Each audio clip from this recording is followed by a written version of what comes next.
विशाळगडावरचं अनधिकृत अतिक्रमण या सगळ्या संदर्भामध्ये आता महाविकास आघाडी अर्थात इंडिया आघाडी आणि शाहूप्रेमींच्या वतीने शिवशाहू सद्भावना रॅली काढण्यात आलेली आहे। तर अजित पवारांनी आज विशाळगडाची पाहणी केली आहे। तसंच ज्या गावामध्ये तोडफोड झाली होती तिथे जाऊन सुद्धा अजित पवारांनी पाहणी केली आहे।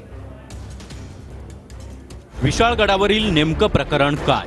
विशाळगडावर गेल्या अनेक वर्षांपासून मोठ्या प्रमाणात अतिक्रमण। विशाळगडावरील अतिक्रमणाविरोधात कारवाईची वारंवार तक्रार। संभाजीराजेंकडून सरकारला अतिक्रमणाविरोधात कारवाईची मागणी। चालढकलेमुळे संभाजीराजेंनी आठवड्याभरापूर्वीच आंदोलनाचा इशारा दिला होता। काही दिवसांपूर्वी विशाळगडाच्या पायथ्यापासून 3 किलोमीटर अंतरावर तोडफोड झाली। तोडफोडीनंतर शाहू महाराजांकडून घटनास्थळी भेट देण्यात आली। अजित पवार यांच्याकडून विशाळगडाच्या पायथ्याशी पाहणी करण्यात आली।